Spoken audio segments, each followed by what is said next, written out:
Ikaw lang kuskus yun? Wala gugas? Ate, salain mo na lang daw kasi nalulutang eh. Dapat sa sala. Damit mo. Yun ang hindi ko alam.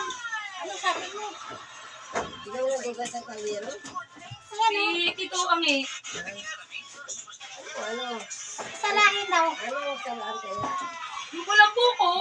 Wah! Joke lang, syempre hindi rin ako mapayo. Isa lang dito si Pai. Ha? Mag-isa lang sa? Oh, kaya nga walang naglilinis dito. Ganda ng duyan ni Michelle.